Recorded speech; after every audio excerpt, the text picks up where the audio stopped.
Rocco, thank you so much. Coming up next, we've developed a segment on the show, Aviation, because Richard Kaplan is such an expert. And, I like to put Richard on the spot and tackle really fascinating stories about aviation. And I saw one a couple years ago, which really was quite fascinating and unbelievable.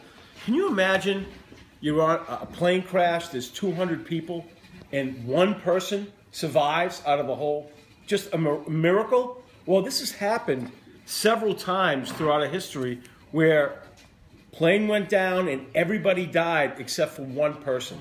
And it's really fascinating, the miracle of it, how one person survives. But Richard's going to take it a step further about the psychological aspect and about some of these survivors actually meeting. So let's have a round of applause and give it up for Richard Kaplan. Thank you, Howie, and good evening, Long Island. The skies are clear above us, and we are cleared for takeoff. Let's ride. On this segment, I want to talk about 3 particular incidents of sole survivors in plane crashes. The most high profile was recent, and this involved Autumn Vectrell, a 16-year-old girl who many people contribute to be one of the most amazing heroes you will ever meet. I second that. She was the lone survivor of a plane crash that had killed her grandparents. The plane that she was on took off from Calapeel, Montana, bound for Bellingham, Washington State. The single-engine Beechcraft A-35 was registered to Leland Bowman, her grandfather. It dropped off the radar near Omak, Washington State, just before 3:30 p.m. Saturday, according to authorities. Autumn said they flew out of the clouds and then flew right into the side of a mountain. Now, I want you guys to picture a flaming wreck before you, and you're the lone survivor, and you're watching your grandparents literally inside this wreckage. This girl risked her life trying to pull them out, but could not do it. Unfortunately, they died. So already she's incurred one tremendous trauma. Now, picture the second trauma. Finding help.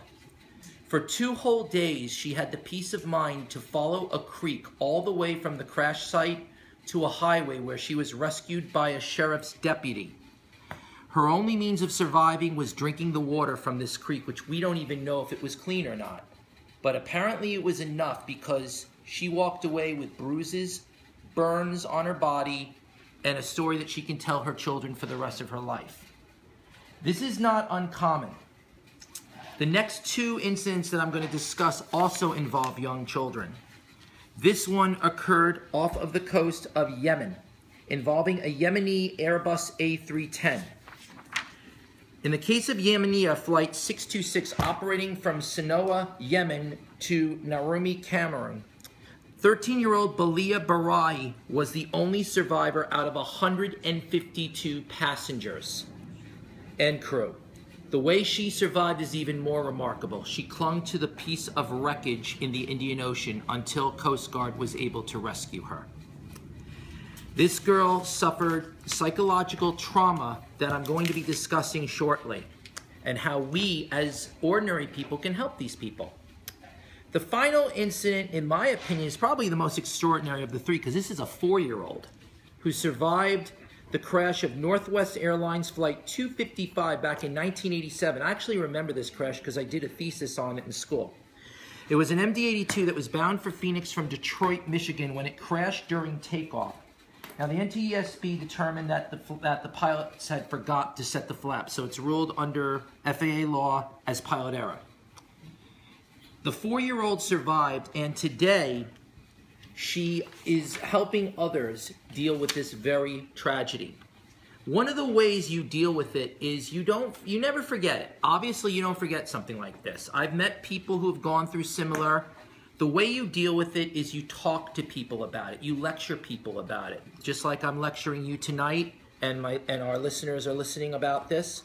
The way you can help is to talk to these people. If you're interested in aviation, volunteer with various organizations. Probably the best organization to volunteer with is either the American Red Cross or the Civil Air Patrol. That is the auxiliary wing of the United States Air Force. It was the Civil Air Patrol that played a vital role in rescuing Autumn, and they actually have taken her under a wing as an honorary member.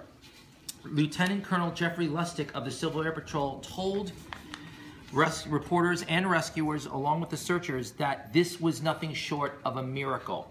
Not only was the girl walking, she had survived one of the worst crashes you can imagine. The plane was a total charred wreck. It took them weeks to find it. How she got out of this aircraft, I can't even figure it out. I've been involved in aviation for 20 plus years. We consider this to be a very freak anomaly, because in these kind of situations with single engine aircraft like the Beechcraft Bonanza, you're belted in. You have to have the peace of mind and the confidence to unbelt yourself, kick the door out, and egress from the aircraft before the fuel tank explodes. Apparently the plane was on fire when she got out. She just could not get her grandfather or her grandmother. But what amazed me about this young girl, and the reason why I consider her to be an incredible hero, is that she had the peace of mind to follow a creek. Not many of us would ever think this, that a simple waterway could lead us to rescue. But she did just this. She followed a creek for 2 whole days. Now, if you've ever been to Washington State, the mountains up there at night, it's like sub-zero. It's almost like being in Alaska. She was freezing to death, dehydrated, drinking nothing but the water from the creek to survive. But she survived. Today, she tells her story to various people. She's a lovely young girl. I actually had the chance to watch the interview with her on CNN. She is very articulate. The doctors were impressed immensely by her quick and rapid recovery. I myself consider this to be a testament not only to how our industry has progressed and grown up with the times, but more importantly, whenever a plane crashes, we're very quick to consider a tragedy, which it is. But what people don't realize is this is how the industry adapts. This is how it learns.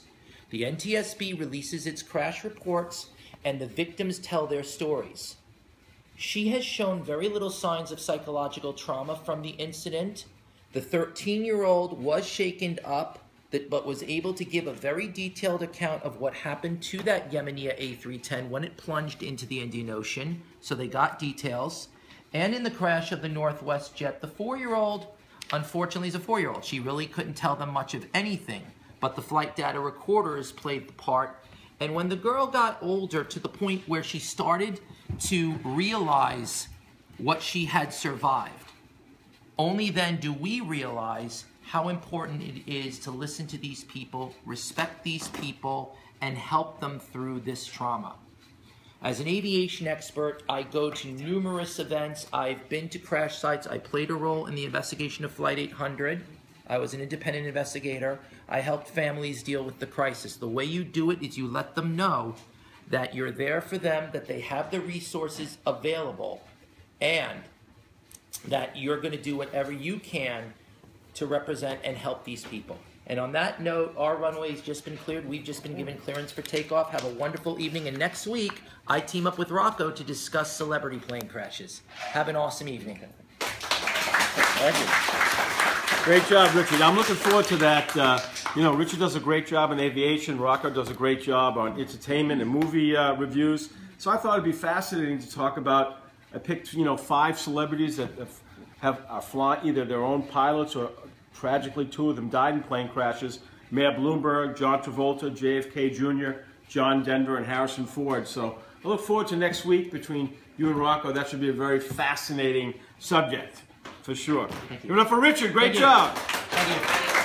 Thank you. Now let's welcome